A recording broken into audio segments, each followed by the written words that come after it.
Hello, everyone. Welcome back to I See What You're Saying, the Disciplined Listening Podcast.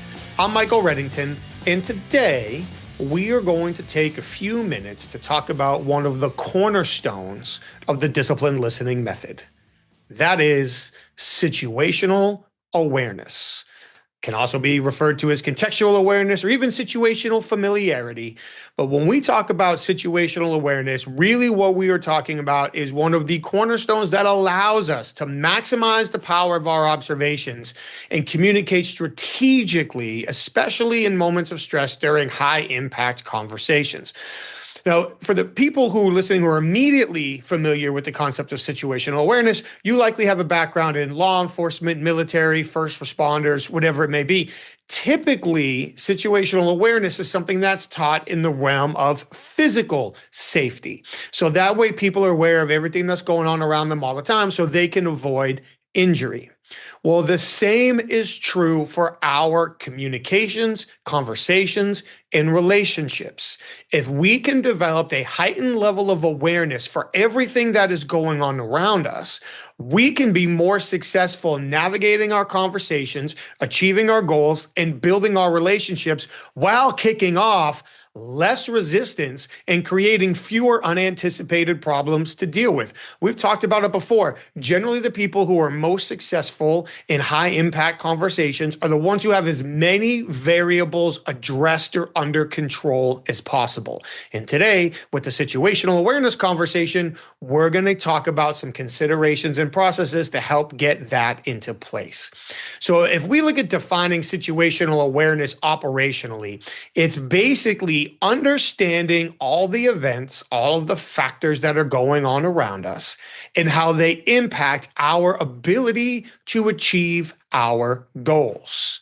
If we were to say it a little bit more casually, elevating your situational awareness is creating the ability to see trouble from far enough away that we can address it, deal with it, and not have anybody else around us even aware that that trouble existed or could have impacted our conversation. So if we think about developing that type of awareness, and I'm going to repeat something we said in nearly every conversation so far, we have to be clear on the goals that we're looking to achieve, both short-term and long-term. When it comes to maximizing the value of our observations, when it comes to making the best available strategic decisions in our conversations, if we're just winging it and we're not clear on our goals, it's going to be really hard to give our observations accurate meaning, and it's going to be difficult to make the right strategic decisions. So this all starts with being very clear on our goals. And those long-term goals can range from anything like develop a strong relationship, turn somebody into an advocate for myself or my business, create a set of problem-solving skills in someone so they start taking care of these tasks on their own and start coming to me. Create a business relationship that runs on its own for years to come. We could go on and on and on depending on the context. In a family situation, develop a relationship with my children so that way we're solving problems now in a way that makes navigating bigger problems that may arise in life that much easier. To dovetail into a conversation we had last week, handle this conversation in a way that makes it easier for people to tell me the truth quicker in future situations. All of these can be long-term strategic goals.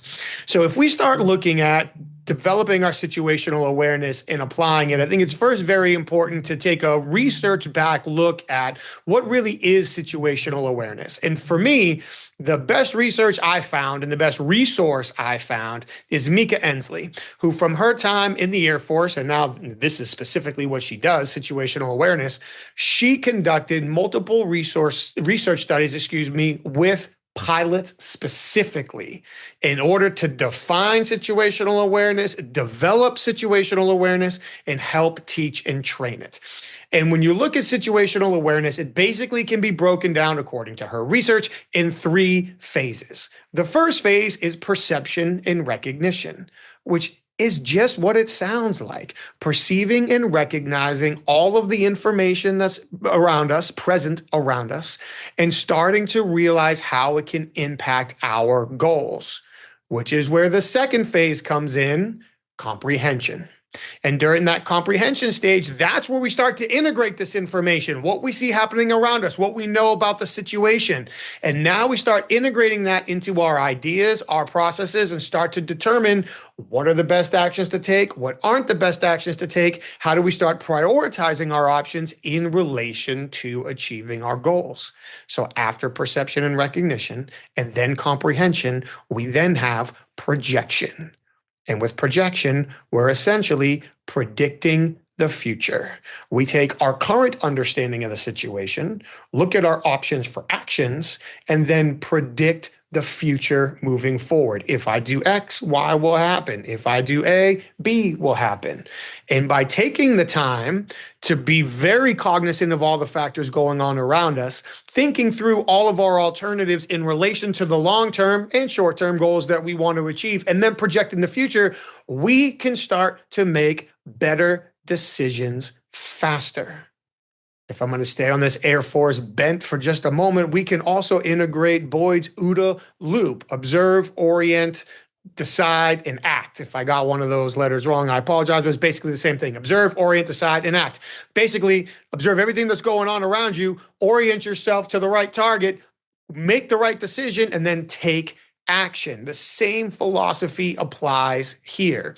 So when we talk about developing our situational awareness, in Mica Endsley's research, she found that if you break down those three phases of situational awareness, the area that pilots made mistakes most often in her research was not turning their attention to the right information when all the necessary information was available. I think I speak for all of us, where when we feel like we made the best available decision based on the information available at the time, if it doesn't go our way, we can feel good about how we arrived at that decision anyway. But if we make a decision and then realized that there was information available at the time that would have caused us to act different and we didn't catch it, that hurts. That stings. That can certainly add to the regret, the buyer's remorse, the cognitive dissonance, whatever we're experiencing in our post-decision timeline. So what does that lesson mean for us? It means for us as communicators, the information we need to truly connect with somebody, to accurately evaluate the totality of circumstances, to communicate strategically and build stronger relationships, achieve our goals, the necessary information is often available. We just have to be able to turn our attention to the right information at the right time. And it's hard to do that again if we're not clear on the outcomes that we're looking to achieve. And to tie this into previous conversations, that can be done in our preparation. And we've already had long conversations about how to maximize our preparation efforts.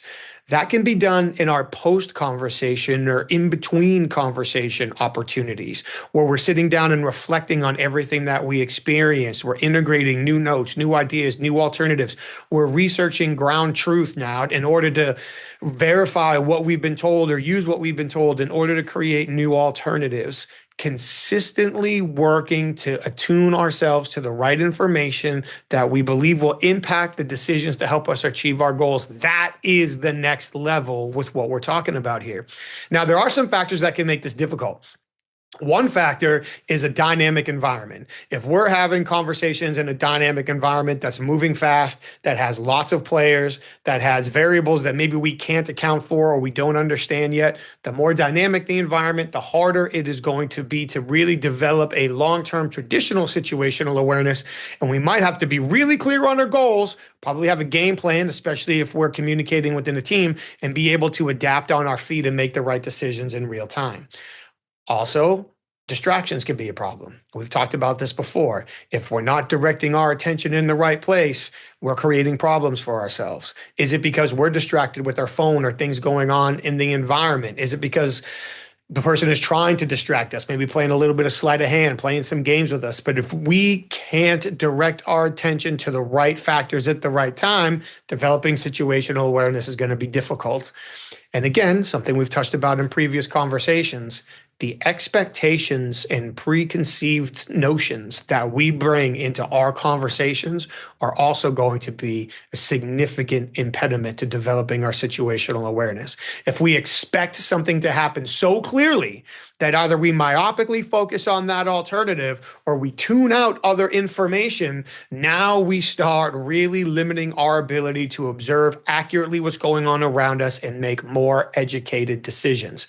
So to have assumptions going into a conversation is human. It's natural. I wouldn't tell anybody to go in with no expectations or no assumptions. But if we don't check them, if we're not intentionally observing for opposite intelligence, am I seeing or experiencing anything that runs in conflict to my expectations, that runs in conflict to my assumptions? Could I be wrong somewhere? Topics we've discussed before, but now we're again limiting our situational awareness. So if we're going to apply this to communications, we want to be aware of all of the factors we possibly can impacting our conversations. It's important to know what categories do those factors fit into? And in general terms, we can look at 6 categories of factors that can impact a conversation at any point in time. So if we look at, just for simplicity right now, if we picture a conversation between 2 people, obviously if there's more people involved, it expands. But if we have 2 people, we have the speaker and we have the observer, and those roles can obviously change back and forth. So those are the first 2 factors. The first factor is going to be the speaker. What am I bringing to this party? What is my experience? What is my reputation? How have I conducted myself in similar conversations before? How am I dressed? What kind of watch am I wearing? Where am I positioning myself? What's my tone of voice, my communication style? What type of questions am I asking? Everything that I do is going to create a reaction in the observer. It's not going to create an equal and opposite reaction. Generally, if we upset somebody, their reaction is going to be an escalation. Now, that escalation could be offensive or defensive. They could become more aggressive, maybe more withdrawn. There's all kinds of options in between. But it's important to remember that often the reactions, if we use a tennis analogy here, is we bounce the ball back and forth, because you volley the ball back and forth. My apologies. I'm not much of a tennis guy. As we volley the ball back and forth, it's important to remember that how we are presenting ourselves and how we are communicating is creating much of the reaction and the communication we're receiving in return. And then if we look at the observer, super fast, what's their history? What are their expectations? What are their assumptions or preconceived notions? What type of conversation experiences have they had with people in the past who they believe are similar to me in role, in title, in stature, whatever it might be? What are their fears? What are their goals? All of these things come into play. Aside from just the speaker and the observer, the relationship between us becomes the third factor. Have we ever worked together before? Is this brand new? Do we have a long history together? If we do have a long history together, what does that reflect on the probability of how this conversation proceeds for them? And honestly, for us too, because based on that relationship, we could be making assumptions and communicating maybe in ways that are quite helpful, maybe in ways that aren't helpful. It's also important to remember that sometimes people have a relationship with us without us being aware of it. Maybe they've seen us on social media. Maybe they've seen us around the building. Maybe they've watched us give speeches or presentations, lead meetings. Maybe we've had difficult conversations with somebody in their family or social circle. Those conversations have been reported back to them, obviously from the biased perspective of whoever we spoke with, and now they're building their expectations based off of that. So right out of the gate, we need to be considering ourselves, whoever we're speaking with, and our relationship. By the way, all of this, of course, is in relation to the goals that we're trying to achieve. Underneath that, now you have the topic of the conversation. What are we talking about? I think for everybody in our lives, we know the conversation is going to feel much different depending on what we're talking about. Is this a straightforward conversation? Is this a overwhelmingly positive conversation? Is this going to be a tense conversation? Is it potentially contentious? We have different ideas, fears, goals, but the topic is certainly going to impact how people respond and how they prefer to be communicated with. One that we've got to keep in mind is the consequences. Not the consequences necessarily from our perspective, although that's important to understand because that's going to impact how we communicate, think, make decisions, but also the consequences from our counterparts, the observer's standpoint. Remember, the number one reason why adults will withhold information is to avoid a consequence, whether it's real or perceived. So if they perceive consequences to include judgment, embarrassment, being asked to do something that they'd rather not, being not allowed to do something that they would rather, just having to spend the time with us in this conversation and feeling like that time could be better spent somewhere else, all those conversations, we would think, fall far below the threshold of losing their job or going to jail or some of these hard, fast consequences that we typically associate with conversations. But these other conversations that fall well beneath that threshold are the ones that often have the biggest impact. So if we're not stopping to think about ourselves and how we're impacting the conversation, our counterpart and how they're coming into the conversation with their expectations, how that's going to affect it, the relationship between us, the topic that we're talking about, the potential consequences based on the entirety of this situation, and finally, what we touched on, going all the way back to the beginning of this, the environment. Who else is around? Is there a person or a group of people within earshot of this conversation that are impacting how this person is acting in front of us? Is it a loud, distracting environment? Are there lots of flashing signs? Are there things moving? Is it hard to hear? Is it hard to see? Is it public? Is it private? All of these things need to be taken into consideration. So as we're elevating our situational awareness from an observation standpoint, we need to realize that to a large degree, and quite honestly, in more depth than we're going to cover in a quick conversation today, these 6 factors, ourselves, our counterparts, the speaker and observer, the relationship, the topic, the consequences, and the environment, all of those things are going to impact how somebody reacts and communicates with us. It's also going to impact how we react and communicate with them. The more factors we're able to consider in advance, the more variables we have under control, the more we open ourselves up to the possibility and the impact of these factors and more. Now, not only can we increase the accuracy of our observations, but we can do a better job controlling our emotions.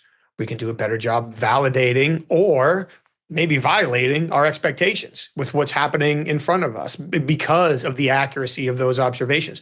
We can be more strategic with what we say, the questions we ask, the responses we give, the illustrations that we make. We can be more conscientious of the relationship we're looking to develop, the long-term goals we're looking to achieve. And this is what elevates our strategic observation and persuasive communication. Going all the way back to one of our first videos, we talked about how Graham Bodie defines listening as a goal-oriented exercise. It is so true. If we're clear on the goals that we want to achieve, we understand how all of these factors and more can impact not just the experience during the conversation, but the outcomes of the conversation, the proverbial ripple effect. We throw that rock into the pond, how far do the ripples go? Now we can be far more successful and encourage far less resistance along the way. As always, we appreciate you being here for another week, listening to another quick episode with us. We would love to hear your feedback, your questions, your ideas, your contributions. Please shoot them over to us. We also appreciate if you took just a quick minute to subscribe to the show, like and leave your feedback, share it with your network. We really do appreciate all of your time and all of your support. So please, as you go out there, stay goal-oriented, work really hard to take in all of the information that's around you, because there's clues, there's opportunities hidden in plain sight all around us every day. And start building those relationships and working to those outcomes. Thank you so much for being here for another week. Stay safe. Take care of each other. We'll see you next time.